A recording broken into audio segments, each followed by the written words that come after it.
like an icy rest.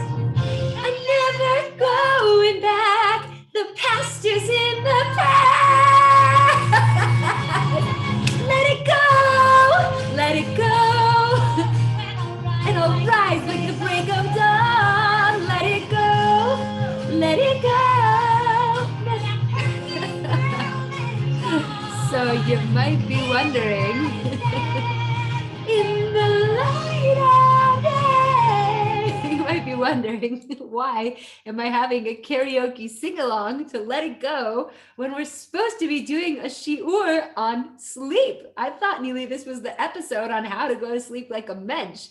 What in the world does that have to do with Torah and psychology? Well, I want you to think of the song that I chose, right? Because I mean, I don't have that many opportunities to bust out and let it go. This was a good, that could have just been the reason. But frankly, you know, everything that God does in the world that he creates about our bodies and our lives is for a reason. So, for example, the sages say that we do not simply have an arm because it would look better and the proportions would make more sense on the body if I had an arm, but rather God needed to give us tefillin, phylacteries, as they say, and therefore we needed an arm. So too with sleep. It's not like, oh yeah, well, these are humans and I created humans and their energy runs out, so I probably have to create this thing called sleep. No. Actually, sleep is one of the reasons and the creations of sleep. Well, there's quite a few of them, but one of these reasons is to give us the opportunity to practice surrendering. Yeah, baby, yeah. And as we know, the more God puts a certain thing or circumstance in our life, that is because it is really important for us to kind of to understand the reason why this thing is in our life. I'll just tell you a simple example of this is if you look at Perek Shira, which is called the Song of the Universe, which is attributed to King Shlomo. What it does is it basically tells us all of the different verses that the different animals and creations say. And then why am I telling you this? Because then if something is present in your life, like let's say you live by an ocean, for example, well, then you can know that the message of the ocean is prevalent for your life in your days. So for the ocean, for example, it's Nikolot Maim Rabbi Madirim Mishpereyam Adir Bamarom Hashem. So the idea is if you live by the ocean, you're supposed to be internalizing this idea that more than the roars of the many water, mightier than the waves of the sea, you are mighty on high, Hashem. You're supposed to realize the mightiness of Hashem.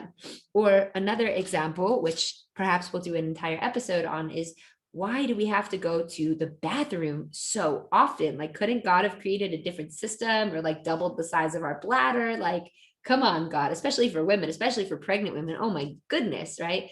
But the idea is that the more God has us doing something and the more we're exposed to something, then it is the message of that thing that is supposed to impart a deep lesson to our spiritual experience of life. So why did I bring up the bathroom? Because bathroom, actually, this would have been the theme song for the bathroom, right? Let it go, let it go.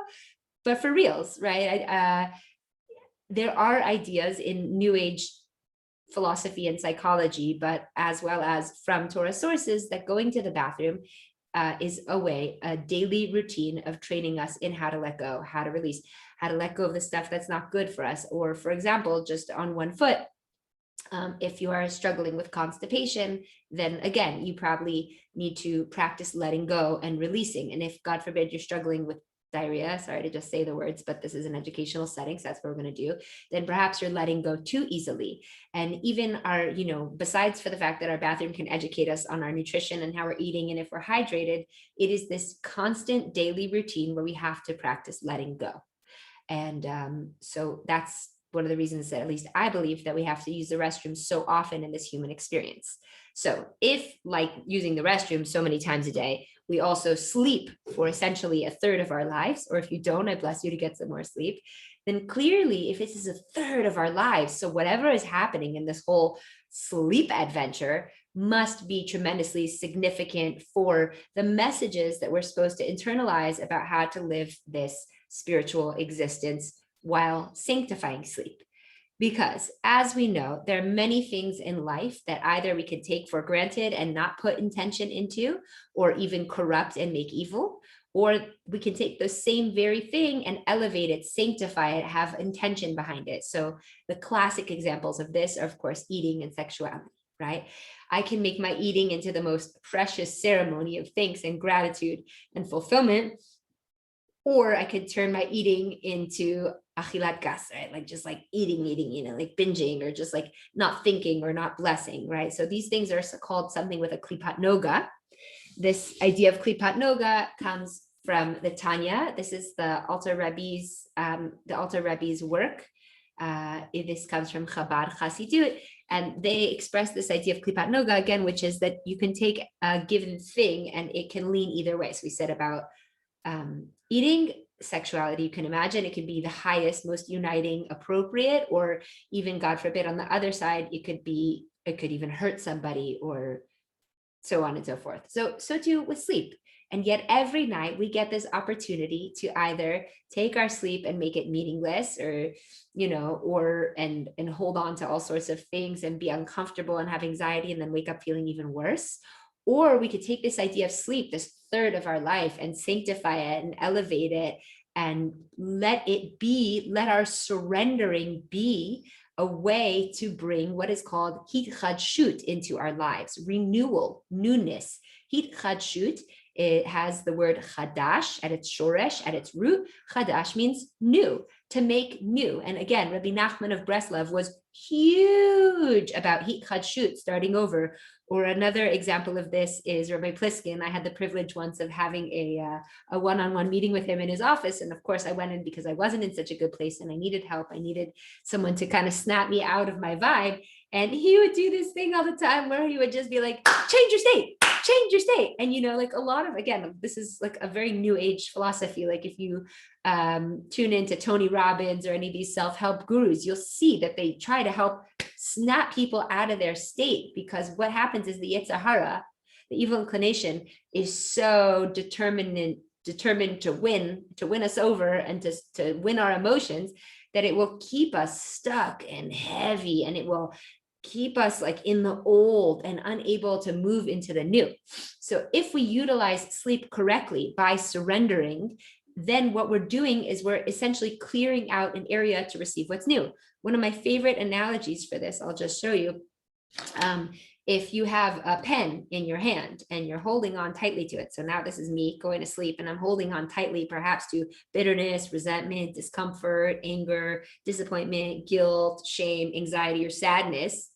Especially guilt, right? Guilt shows you you're literally still living in other people's expectations of what you should do, from like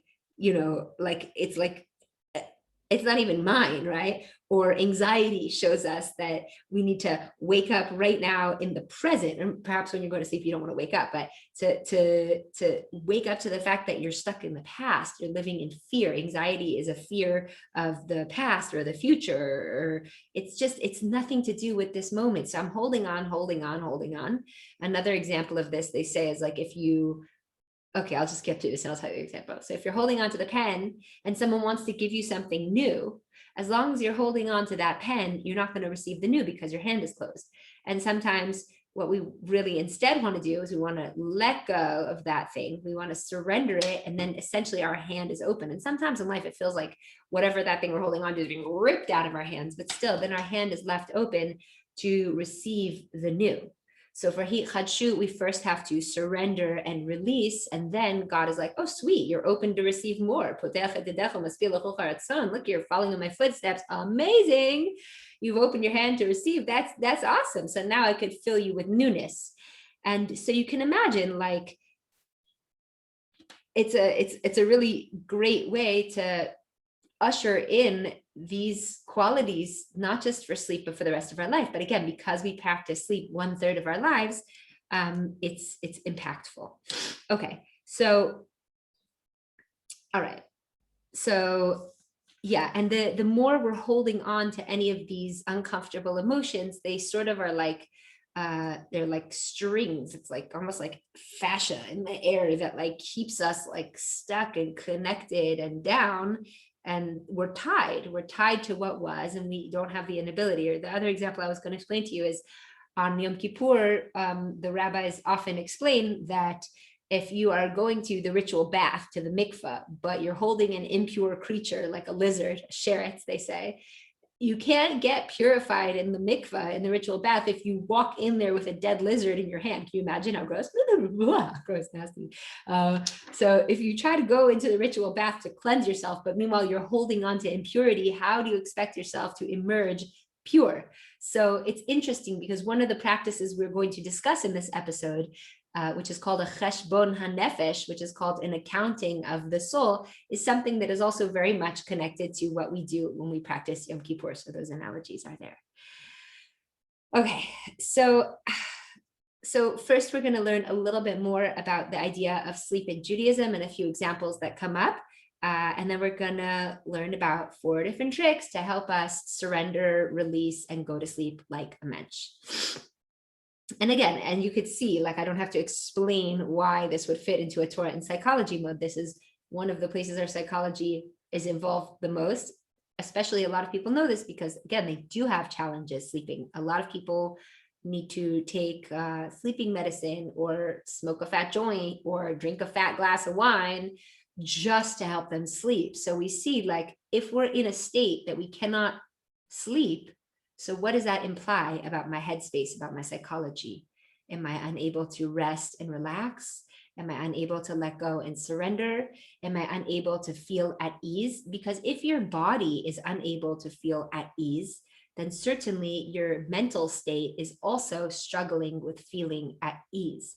And yes, there can be practical reasons for this as well, such as scrolling on your phone with that light blaring into your eyes, or watching TV late at night, or having eaten something that was too heavy too late, or having had too much caffeine in the late hours of the day, or even in the early morning. All of these factors can also determine our sleep, plus many more, of course. But essentially, the reason we're drinking so much caffeine, and the reason we're on our phone till late, and the reason we're watching movies, and the reason we're, eating late at night, are all also because something is probably not aligned perfectly. And therefore, these practices are great, even if you do have those practical circumstances that trip you up when you sleep. Okay, so sleep is a trip because it is the thing that recharges our soul, much like a cell phone. Like, God forbid you wouldn't not plug your cell phone in at night. It needs to recharge. Well, so too, we also really do need to recharge. And it's not just recharge because I've closed my eyes and then my brain waves have moved, from, what is it like? Actually, I have it listed here. Hold on. And then my brain waves shifted from gamma waves to beta waves to alpha waves to theta waves to delta waves, where I can finally just let my body rest. But this going into the state of sleep, what it also does is it releases part of the neshama, because we're in such a relaxed, chilled, and non-functioning place. The neshama is like, whew, I'm finally free to go do what I need to do, and the neshama, the soul, is in the body in our waking hours. It's like, okay, now we have to go to the bathroom. Now we have to eat. Now we have to clean. Now we have to take care of the kids. Now we have to go to school. Now I have to go to work. Now I have to plug my phone in. Now I have to take my backpack. Now I have to say hello to the person. Now I walk down the street. Now I have to take a shower. It's like the neshama is always bound up in the physical activities of the body. So finally, when the body goes to rest at night, the neshama is free to go up to the upper realms, of the world, perhaps in Shamayim. I can't exactly articulate where or, what location it's going to, but the neshama, when the body is willing to be at rest, then the neshama can finally go free to do its work in the heavens. One of the interesting things is that because the neshama, part of the neshama, leaves the body during sleep, anytime there is a vacuum of holiness, there is a presence of, let's say, frankly, death. Because this is, for example, one of the reasons that a woman after birth is considered impure, not because God forbid she's impure. She literally just did the holiest thing ever, but there was life in her and it left her body. And anytime life leaves a certain place, it leaves this vacuum, it echoes the concept of death. So yes, in a way, we have a taste of death every single night when we sleep. And again, this can also be part of the challenge with surrendering. But when we wake up, that part of our soul does return to us. And this is actually one of the reasons in the morning we practice what's called Natilat Yadayim, and we alternatively 3 times wash our hands, beginning with the right, to wash off any of the impurities that may have kind of been, when the part of the neshama sucked out and the impurities kind of filled that space. So we do wash it off with water, which is created before the world. So it's got a power of, again, renewal. It's before there was even an existence, it had the power to renew. But that would be how to wake up like a mensch. So we're just going to talk about how to go to sleep like a mensch. Okay. Yes. So there is an idea of this sort of spiritual death, but again, it's for rebirth, and it is connected to that hitchadshut, and it is again for the access of recharging. It's another one of these mechanisms in this world of the Kabbalistic concept called running and returning, or retzov hashov. Now, something we are also not going to talk about, but it is important to mention, is that sleep is also the home base for our dreams. In Judaism, dreams are so important. There's 10 dreams in the Tanakh. Each one of them has humongous significance for our lives, for the biblical narrative. It even says that our dreams are a 60th of prophecy. Maybe we'll do another episode on dreams, but for now, I'll just show you. There's this book by Rabbi Avram Aryeh Trugman, The Mystical Meaning of Dreams, and so many more. But I didn't want to do an episode on sleep and surrender without mentioning dreams, because one of the functions of sleep and what it enables us to do, besides surrender, besides release our soul to go do work in the other realms, is also it creates a space for our subconscious brain to be able to, or our unconscious to be able to make itself known through our dreams. So that is another reason why God gives us this ability to sleep. And unfortunately, in our generation, we have lost the art of tuning into our dreams, of learning from our dreams in many, many ancient cultures, and even modern cultures, within the Native American tradition, or in so many traditions, dream and dream work, it's huge. And we can learn a lot about ourselves, and we can also tune into our prophetic nature. But again, we'll save dreams for another day. And what I want to share right now is 4 different tricks, as you might say, to help you go to sleep like a mensch.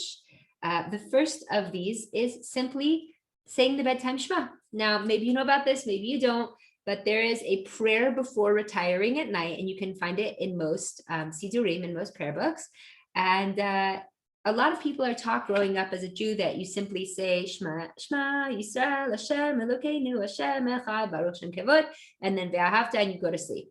And one of the reasons we do this is because if, God forbid, you did die while you were sleeping, then the last thing that you would say was this affirmation of God's oneness, which is essentially our purpose on this world. So you went out strong, right? Go team, die like a mensch.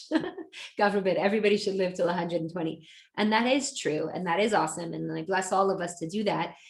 If you're up for more vigorous spiritual work, it really is a challenge to say well, maybe not for you. For me, it's really a challenge to say the complete Shema, the bedtime Shema, but I'll just introduce you to some of the themes in it. So if you're interested, you could look into it more yourself. So first of all, there's a paragraph that begins with like this: Master of the universe, I hereby forgive anyone who has angered or vexed me or sinned against me, either physically or financially, against my honor or anything else that is mine, whether accidentally or intentionally, inadvertently or deliberately, by speech or by deed, in this incarnation or in any other, any Israelite, may no man be punished on my account. And then it goes on to say, so first of all, what a beautiful way to enter into sleep, with forgiveness, because we're talking about surrender. Forgiveness and surrender come hand in hand.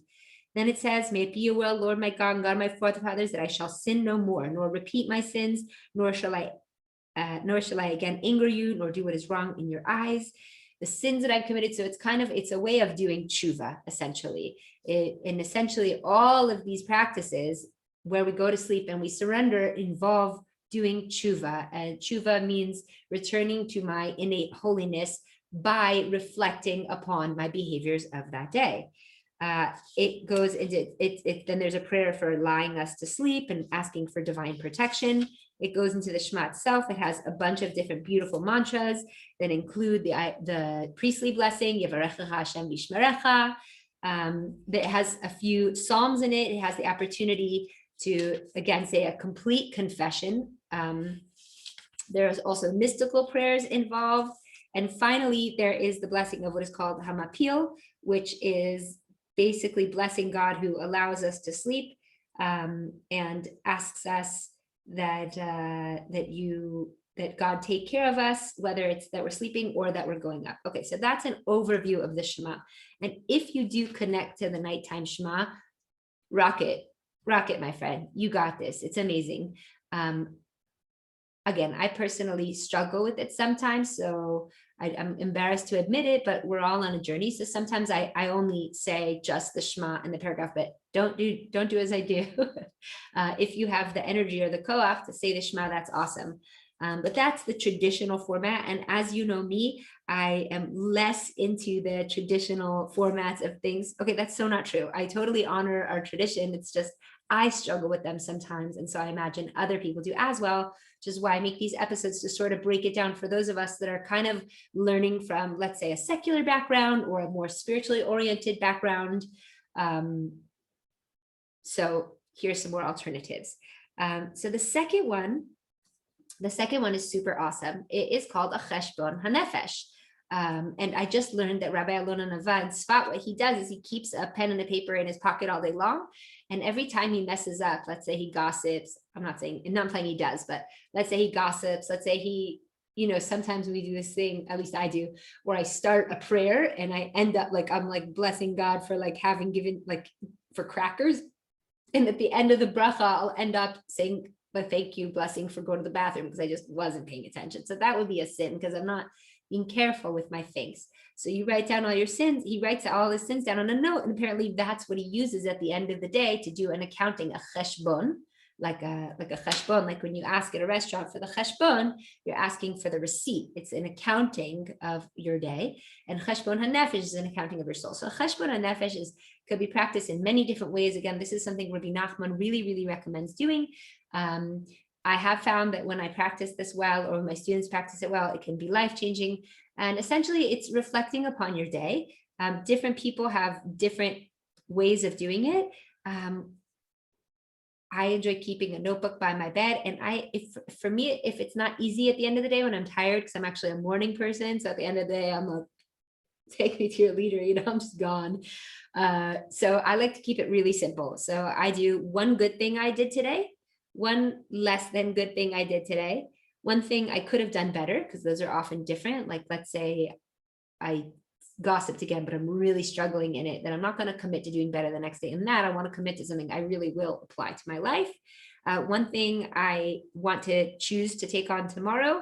And then I issue apologies to the people around me and to God, and a few thank yous. So that's just my format. I'm going to share another person's format with you that I found here online. And this comes from the website, The Jewish Views. And actually, I'll share one with you first from breslov.org. This particular woman recommends doing the 4 Gs. This is from Rivka Malka Perlman. And she says that her 4 Gs are my goods, the things I'm proud of, my goofs, the things I'm not proud of and apologize and move on and improve on, my gifts, the things I'm grateful for, and my goals, setting clear action-oriented intention for the next day. So, and this woman says that she practices it with her children as well as a part of their nighttime routine. So my goods, my goofs, my gifts, and my goals, which is beautiful. And I want to just pull us back to that website, The Jewish Views, just to share a little bit more about the idea of doing a nightly cheshbon hanefesh, the Torah way to go to sleep. So it says like this.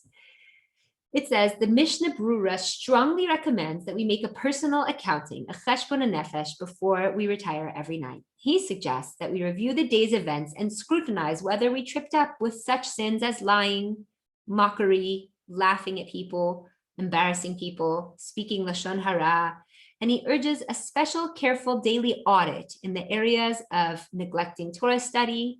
Perhaps, we could analyze whether we lost our temper, if we were insensitive, how we behaved with our spouse, our children, our parents, the people at the market, our prayers, anything that we're working towards, we can kind of check in every night with ourselves. And that really helps us, again, not just release and let go of what was, but it helps us set goals for the next. So it says that the Chofetz Chaim adds that we should forgive anyone who wronged us. And in the merit of doing this, we earn a long life. There's another interesting custom from the Shlach HaKodesh that it says it's a Jewish custom to kiss the mezuzah before retiring at night, because the word mezuzot contains the same letters as the words zaz maves, which means death will leave, hinting to the powerful protection of the mezuzah. I've actually never practiced this one, but I liked it and I thought it was interesting. Okay, so also one of the interesting things is that in the Shema, when we include the words Kel Melech Ne'eman, it totals 248 words, and these 248 words correspond with the 248, let's say, limbs of the body, and it affords those limbs of the body a special nighttime protection. So this is a very simple practice. Again, it's if you're feeling game to take something new on, and it just helps you review, take an accounting of your day, own your story, not be in victim mentality. These are all extremely essential. Most people say that their life begins to change when they take responsibility for themselves, for what they've done, and when they stop blaming. So this is a beautiful practice to do that. And it only has to take like 5 to 10 minutes, even 5 minutes. Okay, so what we're doing is we're decreasing in order of time, because for some people who struggle with saying the Kriyat Shema al Mitah, the nighttime Shema, so maybe you can do a Cheshbon Nefesh, and one will take you 10 minutes and one will take you 5 minutes. But what if you're like, Neely, I don't know, man, I only got 3 minutes or 1 minute before I pass out, and I do want to surrender, I do want to let it go, so what do I do? And the next 2 teachings are the whole reason that I decided to do this episode, because they are so profound. So the next teaching that I want to share with you is called the Sedona method. I'm not sure if I mentioned it or not. The Sedona method comes out of Arizona, Sedona, Arizona, which is the state next to California in America. And I know about this because my father was a very busy and professional orthodontist. Can you tell? And I used to be a business card when he was still practicing. So walking business card, right? So anyhow, he had a lot of stress and a lot of staff and a busy office, and it was a lot for him. And he wanted to figure out how to release and surrender and let go of some of the stress and anxiety and worry that, again, a lot of us just try to go to sleep with. So there are many, many, many retreat centers in Sedona, Arizona, and the local people will tell you there's like a certain unique spirit of the land, like they really feel some deep spirituality happening in this place. And I really recommend looking it up online, because if you're into desert landscapes, it is so beautiful. You could tell that it'd be a great place to meditate. So this Sedona method is priceless. My dad, again, who is like a super genius, says that this is one of the, and he's been to all conferences all over the world, so this is one of the only things that has made a significant impact. And I highly, highly recommend that if you don't already have a pen and paper with you, that you grab it now and write down the 4 following questions, which essentially is an extremely wonderful practice for surrendering and letting go. Okay, so first, to do the Sedona method, you want to take whatever feeling you're feeling, right? We mentioned bitterness, resentment, discomfort, anger, disappointment, guilt, shame, anxiety, sadness, stress, you name it, whatever you're going to sleep, whatever you're snuggling with at night, like if anxiety is snuggling you up, like that would be the thing you want to do the Sedona method on. And what you want to do is, first, you want to allow, and this is the key step, without this feeling, you really, without this first part, you miss the whole thing. I'm sorry, there's a part 0. And the part 0 is you choose this emotion, that's part 0. And you wanna rate it on a scale of 0 to 10. So let's say, God forbid, I'm dealing with stress. then I want to rate my stress on a 0 to 10. Now, there's no right number. It's just a way to gauge your process. Okay, so let's say I'm dealing with stress at a 10. So that now that was part 0. Part 1 is you want to allow the feeling to be free and welcome in your body. Usually we try to escape the feelings, but that's not actually how we surrender. We surrender by going into it, and then we can let it go. If we're running away from the feeling, we have nothing to let go in the first place. So first we actually have to feel the feeling. The classic cliche but profound line is you got to feel it to heal it. So you want to allow the feeling to be free and welcome in your body. Like, when I do this, I imagine the feeling filling me up from my toes all the way to my head. And this is uncomfortable and cringy, and that's okay, because this is part of it. Then the second thing you want to do is ask yourself out loud, can a human being let go of blank emotion? So whatever emotion you put in there, hatred, resentment, anger, stress, anxiety. The first question you want to ask, part 0 is identify it and rate it.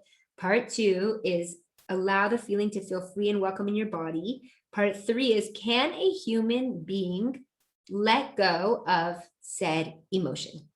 And then you answer the question. Okay, the answer is always yes. Question number 2, if you knew for sure that you could let go of that feeling, would you? So you want to ask yourself this out loud. If I knew I could let go of this feeling, if I knew for sure, 100% that I could let go of this feeling, would I? And there's really always and only one answer. And the answer is yes. And the next question to ask yourself is, and when? And everybody says now. So let's try this together right here, right now. Let's give you an example. You come please with your own example of an emotion that might not be feeling pleasant for you. And let's just get you seated and comfy with your feet on the floor. Let's take a deep breath. So I invite you to allow the feeling to be free and welcome in your body. Okay, so just take a moment. You could do this with your eyes closed or with your eyes open. There's no right way to do it. At this point, I'm suggesting you're doing this in your bed. So whatever works for you. Allow the feeling to feel free in your body. Now we ask ourselves question number 1. Can a human being let go of blank this emotion? Yes or no? Yes. Question number 2. If you knew for sure that you could, would you? Yes.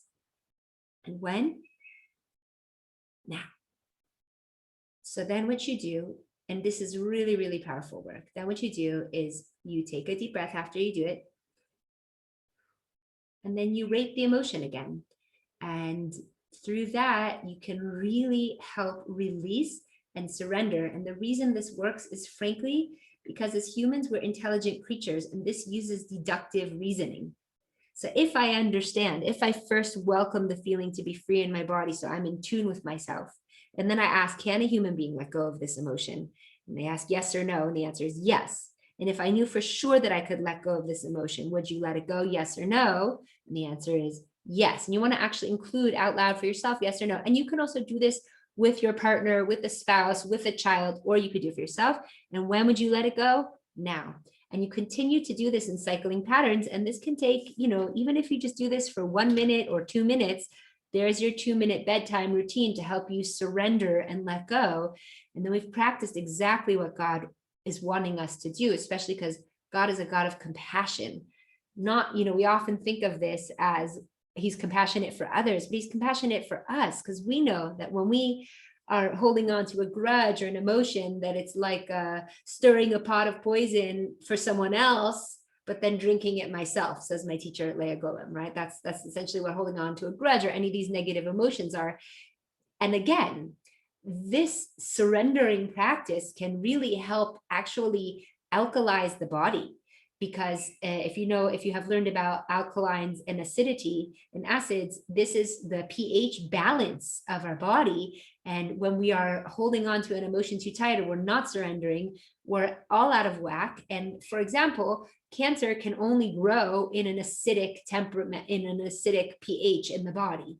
So, you think that the foods that we eat, if we eat kale and lemons, then we'll really be alkalized. It's awesome. And if we have too much coffee and meat, then we'll be acidic. And yes, it is dependent on what you eat, but it's also dependent on how you carry your emotions, that your body can be in a spiritually acidic way or a spiritually alkalized way. Because if you're going to sleep, we want to be alkalized in a place of good health, in a place of surrender and release. So practicing the Sedona method helps us as if get spiritually alkalized, and then we sleep better, and then we rest well, and then our neshama can go up more freely, right? And finally, so we said, if you have 10 minutes to do the Shema, awesome. Shaka bra, you go girl, you go boy, sadiki matem. If that feels like too much for you, you can do a cheshbon hanefesh, and you can do all of these as well. A cheshbon hanefesh, we do that spiritual accounting. We ask ourselves those suggested questions, the 4 G's. Next, you can do the Sedona method. And again, like I said, this whole episode is just to teach you this Sedona method for release and surrender, and the next tip, which I'm going to give you. Sedona method, you could take 2 minutes, you could take 20 minutes with it. But finally, what if you have 1 minute of energy before you go to sleep, and you still want to practice the surrendering that sleep offers us? So I'm not sure. There's a lot of connections between doing the nightly cheshbon nefesh, the nightly soul accounting, and the cheshbon nefesh we do before Yom Kippur to assess our entire year, right? Instead of our whole day, that we have chadshut, renewal every morning when we wake up and before we go to bed. On Yom Kippur, we're trying to renew for a new year, but really we're supposed to be doing this every single night, surrendering, releasing, letting go, starting anew. So let's say you only have a moment. So I learned this from an energy healer in Jerusalem, may she be blessed. And she taught me, like we're saying, just there's a lot of connections in cheshbon nefesh at night and cheshbon nefesh on Yom Kippur, that in Yom Kippur, so I used to be a chazanit for a conservative community. And so I used to lead the Yom Kippur services, and I'll never forget that before Kol Nidre, we start with this one particular line, and it goes, this is the singing lesson. Vishiva Shalmala, Vishiva Shalmata, Al data makom, Al data kahal. So it's saying the following words: Vishiva Shalmala, Vishiva Shalmata. So a Vishiva is like V'yeshiva, in the yeshiva of Mata. That's down here, like lemata. So in the yeshivas down below, and then it says vishiva shel mala, like lemala, up, and the yeshivas on high. So like, what are you telling me? Like there's like yeshivas, like there's like buildings with like boys learning Torah up in heaven. And on the one hand, no, there aren't physical buildings with dudes sitting in it or a chick sitting in it, but spiritually speaking, and this is also what we do once we go to the other side, is we're essentially just learning Torah all day. There's different spiritual yeshivas in heaven. And the only difference between our yeshivas down here and our yeshivas up there is the yeshivas up there, the spiritual yeshivas in the heavenly realm, is that these yeshivas, they focus on one particular trait or midah. And so I had gone to this particular energy healer in a time of difficulty, and I was also very busy, and I didn't have time to like do I didn't want to make time to do a whole practice. So she said, all you have to do is before you go to sleep at night, talk to your soul and say, dear soul, right? Neely, dear soul, can you please take me to the yeshiva shel ma'ala, yeshiva in heaven, where they learn, and then you put in whatever trait you want to work on. So for me, it was self-love and self-acceptance. And she said to me, if you do this practice every night for a month, you will definitely see changes in these qualities in yourself. Now, it could just be because, whatever you focus on grows, right? Whatever you think about expands. I don't know what the term is, but whatever you put your consciousness on, it can shift and impact. And it also could be because she is correct, And there's really these places of learning in heaven that you can actually tell your soul where, so if you're struggling with, like, let's say impatience, so you want to, before you go to sleep, you just say, dear soul, and talk to yourself, please take me to the yeshiva Shamala, please take me to the heavenly yeshiva where they teach patience. And if you do this every night, even just for a month, without doing any work on this at all in the daytime, I found that my self-love and self-worth improved just by asking this request at night before I went to bed. And our final Torah for today, this is something that really, really blew me away, and we're for some reason back at Yom Kippur, is, I think I may have read it in Book of Our Heritage, but I'm not sure. Basically, if you read the service of Yom Kippur, the activities that the high priest had to do during the day, it's crazy. He has to change his clothes, he has to go to the mikveh, he has to perform the service, he has to sacrifice the animal, he has to go do this, he has to change his clothes again, he has to mikveh again, his day is like, you could not pack in another minute into his schedule. His day is like, and the Torah that I learned about this is that all of the work of the Kohen Gadol during the day was just for the sake of his sleep at night. I'm going to repeat that. All of the work, all the crazy hustle and bustle that the Kohen Gadol, the high priest, the like most holiest person in all of the nation and all of the world, basically, everything he did for the day was just for the sake of his sleep at night, where his soul went up and did the real work, right? Because when we sleep, yes, we are practicing surrendering and letting go and releasing emotions and surrendering, like we said, with the pen. And yes, all of these things are true. And we're also there to create a space for our dreams and our unconscious to come forward. And we're also releasing our soul in heaven so that it can go do really divine work up there for the things we need down here. That it's not just we sleep and we pass out and that's it, we just wake up later. When we sleep, there's amazingly deep, profound spiritual things going on. And first and foremost, the only way to really do that is through the surrendering, through the releasing, through letting go. And again, this is why we offer forgiveness, so that we can release and let go. So thank you for tuning in to the psychology on how to go to sleep like a mensch and how to release and surrender. And again, I just really want to encourage you, if you have never practiced these things before, try a cheshbon, a divine accounting of your soul at night. Basically, you're just checking in. You're checking in on what wasn't so great, but please don't forget the things that were so great, because then it's out of balance, right? So you don't want to just say, oh, I gossiped and I didn't say a prayer and I yelled at somebody and I ate like 3 bins of ice cream. Don't leave yourself in the dumps. Also count the great things that you did, one for one. Please never have more negative than positive, because again, we want to stay in balance. Also, this practice of the Sedona method is life-saving. So if that's all you got from this episode, I am so grateful, right? So just one more time, let's review. You want to allow whatever, you identify the feeling that you're feeling, right? Be it stress, be it anxiety, be it anger, be it hatred, whatever it is. You identify the feeling, you rate it 0 to 10. Then you ask yourself, you allow your body, you allow the feeling to be free and welcomed in your body. And if this takes a minute, it's okay, let it fill up, right? And then you'd be like, so angry. That's okay. That's okay. Because the next question you want to ask yourself, remember, we're playing with our own deductive reasoning. Can a human being let go of said emotion? Yes or no? And again, you want to ask yourself, yes or no? And then the answer is always yes. But we're using our reasoning, so we have to give it an opportunity to be honest. And if you knew for sure that you could let go of that feeling, would you? Yes or no? Yes. And when would you do that? Now. You take a deep breath and you cycle again.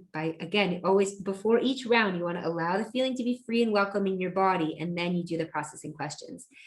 So I really invite you into this practice, and I really invite you into the practice of sending your soul to a particular yeshiva in Shamayim. And may the Lord bless us to really see great success in our efforts to let go, to surrender, and to release. So that, right, we're going to release our soul so that it can go up to Shamayim and do amazing, magnificent work and come back, just like the Kohen Gadol. It's doing the amazing work up there, so it could come back and recharge us to have new, renewed strength for the next day, because heck, I think we all need it. So may we be successful. Let's just get another moment of this. Hold on. Oh, never bother me anyway. All right, thank you so much for watching. Peace in.